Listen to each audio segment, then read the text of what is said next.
When more blessings, I do see blessings. Yeah, you wake up and you feel blessed, no? You rise up and you feel blessed and your day go good. Everything I work for you. Them I wonder say why everything I work for you. Then can't understand why everything I work for you. Then we wish them could have stopped your progress, your success. Them I wonder say, oh, so much things are going for you. Yo man, I've been blessed, man. I've been so blessed. Trust me, I have like one of the best. I think the best of Mr. Vegas is yet to come musically. I'm working on this project with the French label, and trust me, it's the first in my career people actually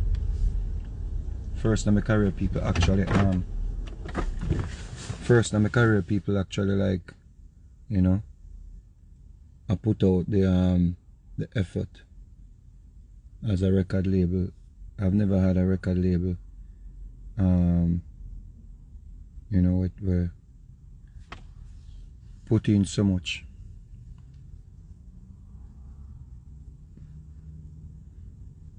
So right now we're trying to, you know, we're investing heavily into the Afro world, the Latin world. There's a music really I sell right now. Afro music, Latin music, that's the music that is selling right now. So I say hard for really sell a dancehall song right now, or a reggae song. Man, them kill the genre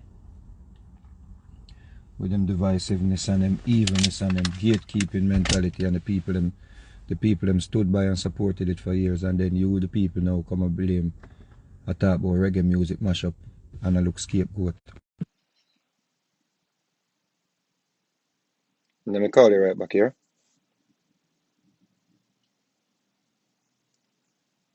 Here?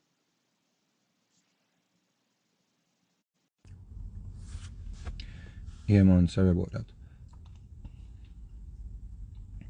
Yeah, the people that mash up the music, and you the people, you stood aside and you said nothing, and when people pointed out what was happening in the industry, you people took it for granted, said nothing. Now you're talking about dancehall music dead and this and that, and the youth them a mash up the music. No.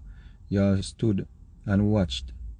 Zin, y'all stood by the wayside and watched the people them destroy the music.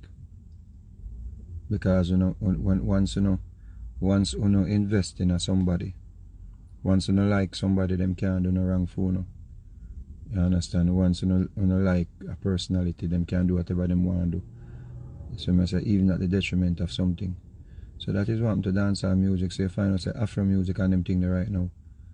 You know, the youth them a work together, and them a get the record label them to stand behind them. So right now I try to tap into the Afro world and the Latino world, because trust me, that is where it's at. You see me say? Thursday I'll be going to the Latin American Music Awards. You see? Yeah. So we're out here working, we're putting in the work. Yeah. But with that said, big up yourself, Rai. Rian, big up yourself. With that said, I think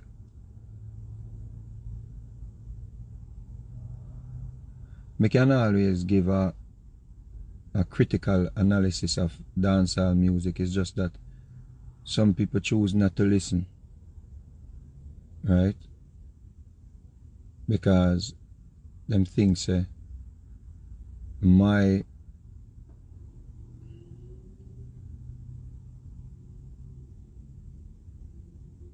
what you call it now, my knowledge of the industry, you know, is not up to par with the people where them want hear talk about it, or the people where them think they should talk about it.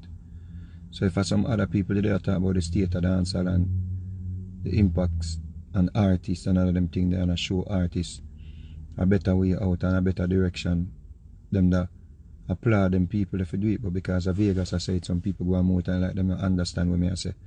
Like my words become so poisonous where people, you know, to them, poisonous to them. You see me I say, when in truth, everything with me I say, everything with me I say, you know, is gospel. Everything with me I say, always, or everything that I've said, always forward as a revelation, always forward as a fact. Everything when me say, whether I want to accept it yes or no, when me attack say, me know what me attack say. Me 100% know what me talking about. Me been in this industry for over 20 years. Me study the industry. Me do my research on the industry. Me do my research on the way how the thing should, you know, operate, and the way how it not operate, and what are the things we could do to fix it. Me study them things, me study the artists them. Me can tell you artists strong points and me can tell you artist weakness. On a stage, me can tell you artist strong point and an artist weakness on a record. Yes, what I say? We hit makers is not that we stop making hit songs. It's because music changed to the point where we don't have an outlet anymore. We don't have outlets anymore. We have more outlets, excuse me, let me say it better. We have more outlets, but the more outlets them don't necessarily means that the people might hear the music. Because people attention span so limited now where, you know, things that fly past them. But when we had like a few radio stations and we had a few television stations or a few cable stations, our music, you know, got into rotation, and through rotation, people hear the music and then they start love the music and love the music and love the music. Case in point. Make me show them say me are the bodies. Watch make me show them say me are the bodies. Me don't tell you no say me if I did back in the days when we have few radio stations and few television stations. That song would have been a hit song already. Hands down, a hit song already. You see me I say, now you have to measure it now. Upon what? Upon the streams and what it get. That don't necessarily mean say it's gonna be a hit. It's gonna be a hit if it goes viral. It's gonna be a hit if somebody dance to it and everybody take on to the dance and people start follow the dance move, then the song goes viral. Nowadays when you do a good song, if somebody not take it and run a TikTok video on the song, right, and it go viral, it come like the song not even bust. You understand me I say? Look at even a song like Shane song, Me Alone in a Dark Room. DJ Khaled came to Jamaica and the song was there. The song was there in the space, you know. Maybe if DJ Khaled did not come to Jamaica and endorse the song, that song would have not been, because they saw people steer them say DJ Khaled endorse it and them say, yo, what about this song rare? And them start play it too. Because them say somebody come endorse it. But maybe that song they would have dead in the space, and of course Shane do other big bad song, you know, hear them. Him do other big song, you know, other bad song. Where I say, yo, that one the bad too. But I just saw the world still now. The world is like that. Even major artists, Beyonce them. Beyonce, you can name them. You know, big artists putting out records. It's not that these artists not putting out any records. Lil Wayne them a put out records. Records are good. You see me I say? But it's just that the world changed now, where, you know, people can just go subscribe to what they want to subscribe to. And it's mostly dramatic stuff and you know, it's like comedy right now is like, you know, at the center of entertainment. Comedy. You have some people in Africa, them just get up every day and eat food on the internet, and it's that people love. People just sit them and eat the food. People sit them and eat the food on a daily. Them just get up every day and them eat, have them hand in the food, them have the little dough thing where them use, and them play games and them spin a buckle, them flip the bottle challenge. When them flip the bottle, you know, you look at those videos have like, you know, over, you know, 100 million views. You understand me I say? That's the thing where really I dominate the earth now. I dominate the entertainment space now. You see me I say? Comedy, them type of something, that mix up, gossip, you know, fun stuff. People want to laugh now. People want to, you know, yeah. I think people more into entertainment now, you know, from the aspect there. You see me I say? So it's not that the hit makers them cannot make hit songs anymore. It's just like a different era now. And you find a little youth them where them not good, them not as good lyrically, or the melody may not be as good as, you know, Zim Zimmer or Romy, but them have a fan base where subscribe to what them a sing say and recite what them a sing say. Yes, I say them know the lyrics by heart. So when you see them perform, you may not know the song, but them local fan base know it. Because everybody now have a platform. You'll go over Skeng page. Skeng have, you know, thousands of fans. You go over Skillibeng page, him have thousands of fans. You see? So that is where it's at. That is where it's at right now. Now, me say all of that to say this. You see?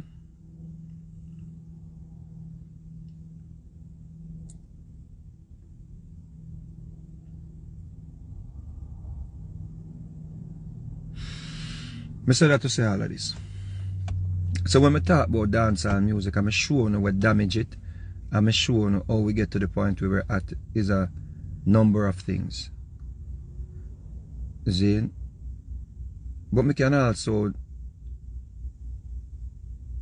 point out things when I say, and people chastise me, beat me bad, call me bad mind, call me devil, call me demon, all kind of things. I just take the beating because I know so when I stand firm upon what I say. Notice, you know, I no waver, you know. If I say something, Zane, or if I put forward a message, I not come back out here, come go and like say, you know, rock steady upon the message. My message firm. I stand upon my message them. You see? As I tell you, say, my mother name Lucille is not by coincidence. Lucille means the light bringer. She bring forward her son. Clifford Ray. Ray is like the sun rays. You see what I say? So it's like a ray of sunlight. Everything is by design. You see what I say? Clifford Ray. And me, you know, spread the light. You see what I say? Yeah. So watch you know. Remember saying, you know, I'm going to church, right? I'm going to the church. And when I go into the church, because we grew up as Christians, we grew up here say, yo, if we not stop doing what we are doing and repent and be baptized, a man named Jesus I go come back. And when the man they come back, if we not accept him, and if we not save, and if we not baptize and full of the Holy Ghost and them thing, that we are going to go to one place named hell. That's how them teach we growing up. You see? So many of us subscribe to that message, and many of us, you know, lived with that fear, you know, prior to our awakening. So many of us lived with that fear, and many of us are still living with that fear. See? Simple story. Them show you a thing called the burn in hell. When you're like a youth, you watch the people them park them bike or park them car and just walk go on in the fire, and you see them in the fire burn. See? So it's traumatic, see? So it leaves a mark on you from your little youth, from your little baby. For them to show that to you. Right?